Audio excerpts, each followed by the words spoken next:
오늘 우리에게 주시는 하나님의 말씀 호세아 11장 1절부터 12절까지 말씀입니다. 호세아 11장 1절부터 12절까지 말씀 이제 봉독하겠습니다. 하나님의 말씀 경청하십시오. 이스라엘이 어린아이일 때에 내가 그를 사랑하여 내 아들을 이집트에서 불러냈다. 그러나 내가 부르면 부를수록 이스라엘은 나에게서 멀리 떠나갔다. 짐승을 잡아서 바알 우상들에게 희생제물로 바치며 온갖 신상들에게 향을 피워서 바쳤지만 나는 에브라임에게 걸음마를 가르쳐 주었고 내 품에 안아서 길렀다. 죽을 고비에서 그들을 살려주었으나 그들은 그것을 깨닫지 못하였다. 나는 인정의 끈과 사랑의 띠로 그들을 묶어서 업고 다녔으며 그들의 목에서 멍에를 벗기고 가슴을 헤쳐 젖을 물렸다. 이스라엘은 이집트 땅으로 되돌아가게 될 것이다. 이스라엘은 아시리아의 지배를 받게 될 것이다. 그들이 나에게로 돌아오기를 거부하였기 때문이다. 전쟁이 이스라엘의 성읍을 휩쓸고 지나갈 때에 성문 빗장이 부서질 것이다. 그들이 헛된 계획을 세웠으니 칼이 그들을 모조리 삼킬 것이다. 내 백성이 끝끝내 나를 배반하고 바알을 불러 호소하지만 그가 그들을 일으켜 세우지 못할 것이다. 에브라임아, 내가 어찌 너를 버리겠느냐? 이스라엘아, 내가 어찌 너를 원수의 손에 넘기겠느냐? 내가 어찌 너를 아드마처럼 버리며 내가 어찌 너를 스보임처럼 만들겠느냐? 너를 버리려고 하여도 나의 마음이 허락하지 않는구나. 너를 불쌍히 여기는 애정이 나의 속에서 불길처럼 강하게 치솟아 오르는구나. 아무리 화가 나도 화나는 대로 할 수 없구나. 내가 다시는 에브라임을 멸망시키지 않겠다. 나는 하나님이요 사람이 아니다. 나는 너희 가운데 있는 거룩한 하나님이다. 나는 너희를 위협하러 온 것이 아니다. 주님께서 사자처럼 부르짖으신다. 이스라엘 사람들이 주님의 뒤를 따라 진군한다. 주님께서 친히 소리치실 때에 그의 아들 딸들이 서쪽에서 날개치며 빨리 날아올 것이다. 이집트 땅에서 참새 때처럼 빨리 날아오고 아시리아 땅에서 비둘기처럼 날아올 것이다. 내가 끝내 그들을 고향집으로 돌아가게 하겠다. 나 주의 말이다. 에브라임은 거짓말로 나를 애워싸며 이스라엘 가문은 온갖 음모로 나를 옥죄고 있다. 유다 족속도 신실하고 거룩하신 하나님을 거역하고 있다. 아멘. 참 부모의 참 사랑이라는 제목으로 하나님의 말씀 선포하겠습니다. 중국의 고사에 나오는 이야기입니다. 한 새끼 원숭이 이제 춘추 전국 시대 이야기로 알려져 있는데요. 병사들이 장난 삼아서 새끼 원숭이를 납치해 가지고 이게 끌고 갈 때였습니다. 그 광경을 본 어미 원숭이가 그 병사들을 막 쫓아가고 있었어요. 병사들이 배를 타고 가고 있었는데 그래서 이제 마침내 무채 도착했을 때 그 어미 원숭이가 탁 그 배 앞에 도착했는데 배 앞에 도착하자마자 어미 원숭이가 죽어버리고 말았습니다. 그래서 갑자기 왜 죽었을까 하고 배를 갈라 보니까 그 장이 다 찢어져 있었다고 하죠. 그 이야기를 이제 사자성어로 단장지혜라고 부릅니다. 그러니까 장이 다 끊어질 정도의 슬픔이라는 표현으로 특별히 자녀를 향한 부모의 애끓는 사랑을 표현할 때 많이 사용하는 단어지요. 자, 단장지혜. 다들 한 번씩 들어봤을 그런 사자성어입니다만 이렇게 누군가를 애끓는 그런 사랑은 부모의 사랑이 가장 크겠죠. 혹은 연인에 대한 사랑이 또 그렇게 클 수도 있습니다. 그러니까 부모가 자녀를 위해서 목숨을 바친다는 이야기는 어찌 보면 너무나 숭고하고 또 대단한과 동시에 많은 부모들이 그렇게 하고 있다는 것을 또 우리는 경험하고 있죠. 다들 자녀를 향해서는 그런 애끓는 마음이 있을 겁니다. 자, 중요한 것은 이렇게 애끓는 마음을 참 성경 안에서 되게 재미있는 이야기가 있죠.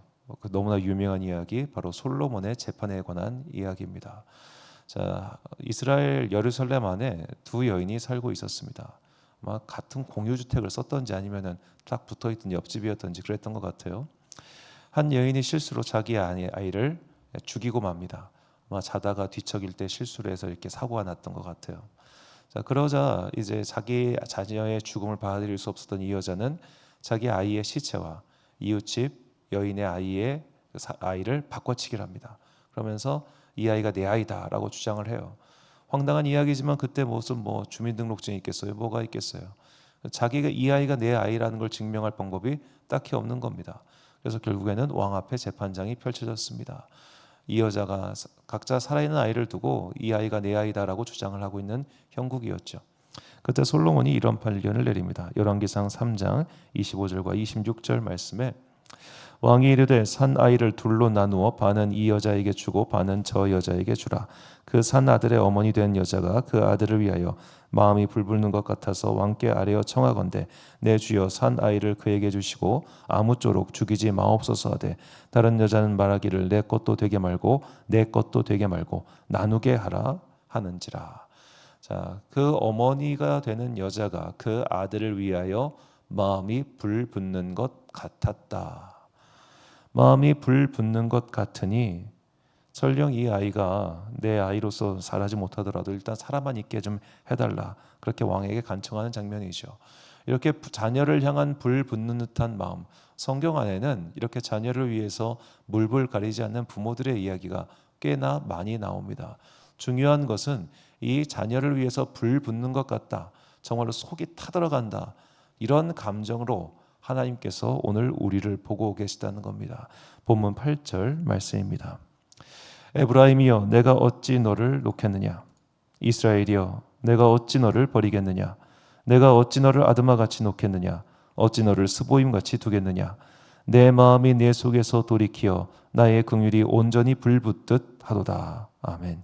여기서 불붙듯 하다, 이 히브리어 카마르는 북받쳐 오르다라는 말로 아까 말씀드렸던 열왕기상 3장에 나오는 그 어미의 마음이기도 하면서 성경 안에서 이 카마르라고 하는 단어는 많이 사용되지도 않았는데, 특별히 내가 누군가 어떤 대상에 대해서 아주 불타오른다, 막 속이 탄다, 애끓는다 라고 표현하는 경우는 세 번밖에 나오지 않습니다. 그러니까 매우 보기 드문 단어라는 겁니다. 자, 이렇게 보기 드문 단어적인 표현까지 사용하시면서 하나님께서는 이스라엘아 내가 너를 정말 이렇게 애가 끓게 사랑한다라고 말씀하고 계십니다. 그런데 이렇게 애가 끓게 사랑하고 있는 그러니까 북이스라엘과 남유다의 백성들은 그만큼 하나님을 사랑하지는 않았지요. 그들은 하나님을 배신했고 또 계속해서 보겠지만 그들은 결코 돌아오지도 않았습니다. 여전히 배신하고 여전히 등 돌리고 여전히 떠나가고 있는 그들을 향해서 하나님께서는 내가 아직 너를 향한 사랑과 애정을 포기하지 않았다라고 말씀하시면서 오히려 사랑을 갈구하시는 이 하나님의 약간 좀 불쌍한 그런 모습이 등장하죠. 자, 성경 안에서는 이렇게 하나님의 사랑을 참 부모의 사랑에 빗대서 표현하는 경우가 많습니다. 그래서 이제 조금 다른 이야기일 수 있습니다만 이 자기의 원부모라고 하죠. 자기를 낳아주고 길러준 이 원부모에 대한 기억이 안 좋은 사람은 이 하나님의 부모 되심에 대해서 되게 어려워하시는 분들이 많아요.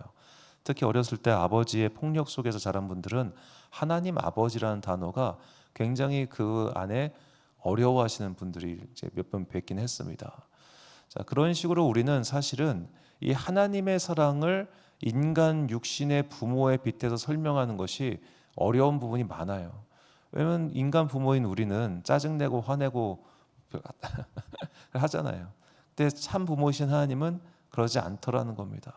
이 참 부모이신 하나님의 이 애끓는 사랑을 예수님께서 누가복음 15장에 나오는 그 유명한 탕자의 이야기에서 말씀하시죠. 자, 한 부모가 있었습니다. 아들이 둘입니다. 그런데 이 막내 아들이 아버지 나 유산 미리 땡겨줘 해가지고 재산의 반을 뚝 떼가지고 그 재산 반 가지고 가서 외국 가서 실컷 놀다가 그 재산이 모두 다 탕진하게 됩니다. 탕진을 하고 나니까 일단은 먹고 살아야 돼서 돼지우리에서 일을 하면서 돼지들이 먹는 음식을 같이 먹으며 삽니다. 이 돼지라고 하는 게 예수님께서 왜 돼지 이야기를 하셨냐면 그 돼지라고 하는 것은 유대인들이 매우 천대하는 불결하다고 생각하는 동물이었기 때문에, 그러니까 제2종기적으로 그렇기 때문에 그 돼지와 함께 있다는 것은 율법적으로 부정하다는 것의 아주 대표적인 상징이었습니다. 오죽하면 이제 나중에 그 이스라엘 사람들이 외국에 지배를 당할 때 헬라 제국의 왕이었던 셀류오코스 안티오코스 4세가 그 이스라엘 예루살렘 성전을 모독하기 위해서 그 성전 제단에다가 돼지 피를 뿌리거든요. 그것 때문에 전쟁이 날 정도로 돼지라고 하는 짐승은 적어도 유대교 율법을 믿는 유대인들에게는 매우 부정한 짐승입니다. 자, 그리고 매우 부정한 짐승과 함께 있으니 이 남자의 비참함, 버림받은 상태를, 망한 상태를 너무너무 적절하게 표현하신 거죠. 자, 그 아들이 이렇게 살다가 죽을 것 같아가지고 차라리 내가 아버지 밑에 가서 몸종이라도 돼야겠다. 내가 비록 그의 재산의 절반을 탕진했지만 여전히 아버지에게는 재산이 있으니 거기 가면 먹고 살 수 있겠지 해가지고 아버지에게로 갑니다. 그 장면 누가복음 15장 20절. 이에 일어나서 아버지께로 돌아가니라. 아직도 거리가 먼데 아버지가 그를 보고 측은히 여겨 달려가 목을 안고 입을 맞추니. 자, 아직도 거리가 먼데 측은히 여겨. 자, 예수님께서 하신 이야기 중에 참 굉장히 목가적이면서도 감동적인 장면이죠. 그래서 이 탕자의 귀환이라는 제목으로 그렇게 수많은 성화가 있는 이유기도 할 겁니다. 많은 사람들이 이 장면을 막 머릿속에 그려봤겠죠. 아직도 거리가 먼데 그 아들의 모습을 보고 측은히 여겨 달려가서 끌어안는 아버지의 모습. 그 아들은 단순히 가출했다가 돌아온 게 아닙니다. 재산 절반을 날려먹은 아이입니다. 그리고 아버지가 죽기 전에 재산을 미리 땡겨달라고 하는 것은 사실은 살아있는 자에 대한 굉장한 모독이죠. 그러니까 예수님의 이 비유 속에서 등장한 이 둘째 아들은 정말로 요즘 말로 하자면 인성 파탄이고 자녀로서의 자격이 전혀 없다는 겁니다. 자, 그런데도 그 아버지가 달려가 그에게 입을 맞추고 측은히 여겼다. 이것은 예수님께서 보시는, 그리고 우리에게 전하고자 하시는 하나님의 모습인 것이죠. 주님께서는 지금도 이렇게 애끓는 마음으로 우리를 보고 계시다는 겁니다. 애끓는 마음으로 보고 계시기 때문에 그 애끓는 마음으로 혼도 내십니다. 애끓는 마음으로 보고 계시기 때문에 그 마음으로 소리를 치실 때도 있습니다. 너 그리로 가면 안 돼. 너 그렇게 하면 혼나. 너 그렇게 하면 죽어. 그러니까 죽는다는 건 본인께서 죽이시겠다 그런 표현이 아니고, 너 그렇게 하면 정말 큰일 나니까 하지 말라고 강하게 소리치시고 화도 내시고 하시는 것이죠. 그러나 그 마음속에 있는 본질은 뭐냐? 하나님은 그 애끓는 마음으로 우리를 바라보고 계시며 소리치고 계시며 여전히 사랑하고 계시다는 겁니다. 이 관계성이 되게 중요합니다. 우리가 사람 관계도 똑같잖아요. 나와 관계가 원만한 사람끼리는 애지간한 말해서는 그 말이 귀에 거슬리지 않습니다. 그런데 나와 관계가 전혀 없는 제3자가 하는 말들은 귀에 거슬리거나 매우 불쾌할 때가 많아요. 예를 들어 같은 농담도 아는 사람끼리, 친한 사람끼리 하는 것은 전혀 뭐 그런 게 없지만, 예를 들어 전혀 잘 모르는 제3자가 하면은 그것이 성적 수치심을 유발한다든지 불쾌감을 유발해 가지고 어떤 법정 고소나 다툼이 벌어지지 않습니까? 그러니까 하나님의 어떻게 보면 분노하시는 모습, 화내시는 모습, 이런 모습을 하나님과 관계성이 없는 사람들이 볼 때는, 야, 성경에 나오는 하나님은 왜 이렇게 잔인하고 무섭고 화도 내고 심판하고 뭐 이런 게 무슨 사랑의 하나님이야 라고 말을 하겠지만, 하나님의 관계성 안에 들어간 사람들이 볼 때는 그렇게 화를 내시고 성질 내시고 막 너 진짜 그러지 마 라고 소리치시는 그런 모습조차도, 아, 저분이 정말로 나를 사랑하셨기 때문에 이렇게 하시는 거구나 라는 것을 알게 된다는 겁니다. 그래서 호세아가 계속 말하는 게, 이 호세아서의 주제는 크게 두 가지예요. 여호와의 사랑과 여호와를 알자입니다. 여호와의 사랑과 여호와를 알자. 모르니까, 관계성 안에 들어가 있지 않으니까 하나님을 모르니 제멋대로 살고, 하나님을 모르니 하나님에 대해서 오해를 하고, 그런 사람들에 대해서 우리가 여호와를 알아야 돼, 제대로 알아야 돼 라는 그 강조점이 등장하는 것이죠. 이것은 뭐 호세아뿐만 아니라 사실 모든 선지자들이 마찬가지입니다. 우리가 그 관계성 밖에 있으면 우리는 하나님을 모르고 오해하게 될 겁니다. 그러나 그 관계성 안에 들어가면 때로는 그분께서 우리에게 허락하신 삶의 시련조차도 그분의 사랑의 한 방식이며 나에게 필요한 것임을 깨닫게 될 것입니다. 그러므로 가장 중요한 것, 그분은 나를 버리지 않으시며 그분은 나를 떠나지 않으시며 결코 내 손을 먼저 놓지 않으신다는 것. 내가 완전히 그분께 등을 돌려서 정말 표현 그대로 부활하신 예수 그리스도를 다시 십자가에 못 박는 그런 죄를 저지르지 않는 이상 그분의 사랑은 결코 끊어지지 않습니다. 오늘도 나를 향한 그 애끓는 사랑, 나를 결코 버리지 않는 그 하나님의 사랑을 깨닫고 그 사랑의 관계성 속에서 나에게 주어진 하루의 삶을 열심히 살아가는 그런 여러와 여러분 되시기를 주님의 이름으로 축원합니다. 함께 봉독하겠습니다. 로마서 8장 37절부터 39절까지 말씀입니다. 시작. 그러나 이 모든 일에 우리를 사랑하시는 이로 말미암아 우리가 넉넉히 이기느니라. 내가 확신하노니 사망이나 생명이나 천사들이나 권세자들이나 현재일이나 장래일이나 능력이나 높음이나 깊음이나 다른 어떤 피조물이라도 우리를 우리 주 그리스도 예수 안에 있는 하나님의 사랑에서 끊을 수 없으리라. 아멘. 사랑하는 지혜빛 광성교회 성도 여러분, 그리고 이 새벽 함께 깨우고 계신 귀한 주님의 자녀 여러분, 가장 중요한 것은 내가 먼저 하나님과의 관계성 안에 들어가서 그분의 본 마음, 즉 우리를 향한 애끓는 마음이 무엇인지를 깨닫게 되는 것입니다. 그 깨달음은 바로 성령님의 임재를 통해서 우리에게 옵니다. 마냥 두려워하거나 마냥 거부하는 그런 하나님이 아니라 그 마음을 깨닫고 하나님께 가까이 갈 수 있도록 우리를 인도해 달라고 항상 구하십시오. 성령님께서는 우리의 마음과 하나님의 마음 사이에 다리를 놓아 주셔서 우리로 하여금 그 마음을 깨닫게 하사 하나님께서 만들어 놓으신 그 말씀의 울타리, 은혜의 울타리 안에 영원토록 거하도록 인도해 주시는 보혜사이십니다.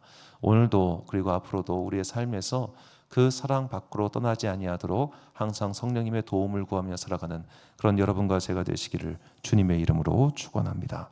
기도하겠습니다. 사랑과 은혜가 풍성하신 아버지 하나님, 참부모의 참사랑, 하나님의 참사랑을 깨닫게 해주시니 감사합니다. 이제 기도하는 일을 통하여 성령 하나님께서 우리 안에 내주하여 주사 오늘 선포된 말씀이 내 안에서 진리의 말씀으로, 영원한 말씀으로 변화되어 자리 잡는 역사가 일어나게 하여 주옵소서. 우리는 하나님과의 관계를 오해하고 있기 때문에 말씀을 받아들이지도 못했고 말씀을 곡해하기도 했으며 심지어는 이 말씀을 조롱하는 죄까지 범한 적이 있습니다. 주님, 그러나 이제는 우리는 하나님의 사랑을 오해하지 않고 곡해하지 않고 내 식대로 해석하지도 않겠습니다. 성령 하나님께서 우리에게 지혜와 은혜를 베풀어 주사 하나님의 마음을 온전히 깨닫고 그 사랑 안에 거할 수 있도록 우리를 선한 길로 인도하여 주옵소서. 한 주의 중간인 수요일입니다. 함께 모여서 예배드리는 모든 성도들 가운데 복과 은혜를 내려주시고 말씀의 은혜 가운데 오늘을 살아갈 수 있는, 이 어두운 세상을 살아갈 수 있는 믿음의 힘을 우리 모든 성도들에게 부어 주옵소서. 오늘 하루도 각자의 삶의 자리에서 열심히 살아가는 당신의 자녀들에게 복과 은혜를 내려주시고 어두운 세상 속에서 빛을 들고 세상의 어둠을 밝히는 그리스도의 사람들 되기를 간절히 소망하오며 이 모든 말씀 우리 구주 예수 그리스도의 이름으로 기도드립니다. 아멘. 오늘의 기도 제목입니다. 우리의 참부모이신 하나님의 사랑이 어떠한지, 이 세상에 어떤 것도 끊을 수 없는 그 완전한 사랑을 우리 온 영혼으로 깨닫게 해달라고 기도하십시오. 오늘 주신 기도의 제목 가지고 기도와 묵상에 힘쓰는 하루 되시길 바랍니다. 기도하겠습니다.